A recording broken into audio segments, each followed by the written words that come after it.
Ноокатта дайынсыз болуп жаткан жигиттин сөөгү минип кеткен автоунаасынан табылды. Дайынсыз болуп жаткан жигиттин жансыз денеси унаанын багажынан табылды. Бул тууралуу Ош облустук ички иштер башкармалыгынын маалымат кызматы билдирди.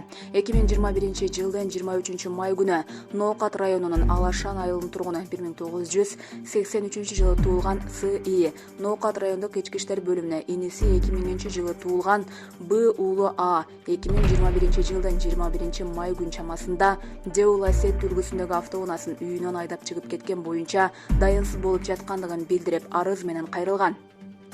Аталган арыз Ноокат райондук ички иштер бөлүмүнүн кылмыштардын жана жоруктардын бирдиктүү реестрине катталган.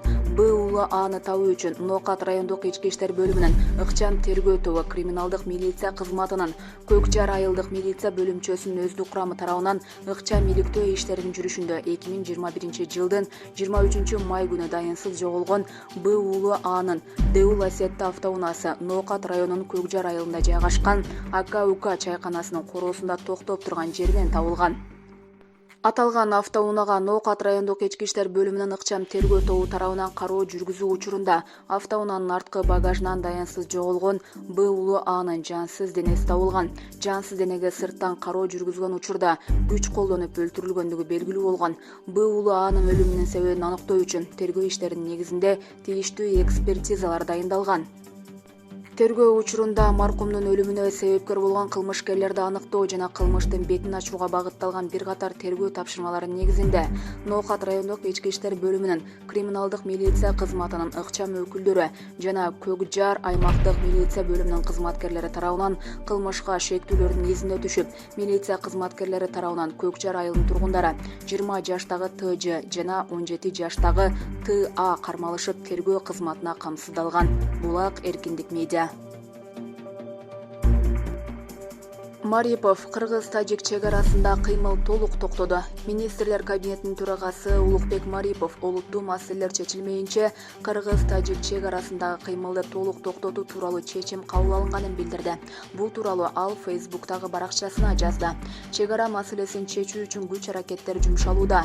Делимитация жана демаркация иштери аркылуу биз чек-араны чыңдоо максатын койдук. Ал үчүн зарыл иштер аткарылып жатат. Бул жаатта жергиликтүү тургундардын ролу чоң. Ошондуктан элди сабырдуулукка чакырам деп жазылган.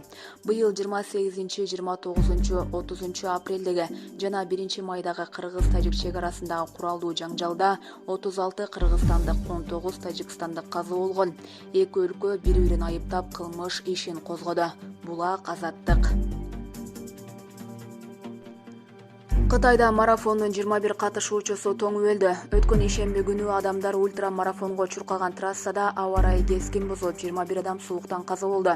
Өлкөнүн түндүк батышындагы Ганьсё провинциясында уюштурулуп, 100 чакырымга пландалган бул марафон бийик тоо кыркалары аркылуу өткөн.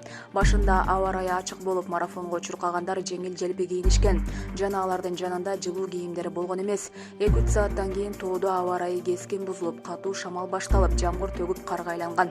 Ошол замат марафон токтотулуп, жөөкүлүктөрдү издөөгө куткаруучулар жөнөтүлдү. Жалпысынан 172 адам чуркаса, алардын айрымдары аба ырайы бузула баштаганда эле жолдон калышкан. Ал эми көпчүлүгү жаанга карабай чуркоону улантып, катуу суу курган учурда тоолуу аймактарга жетип калышкан. Жекшемби күнү таңга жуук издөө иштеринин жыйынтыгында марафондун 151 катышуучусу куткарылды. Ошондой эле тоолордон сууктан тоңуп өлгөн 21 адамдын сөөгү табылды. Социалдык тармактардын колдонуучулары бул кырсыкка марафонду уюштурган Байын шаардык бийлигин айыпташууда. Атка минерлер элден кечирим сурашты. Булак Азаттык.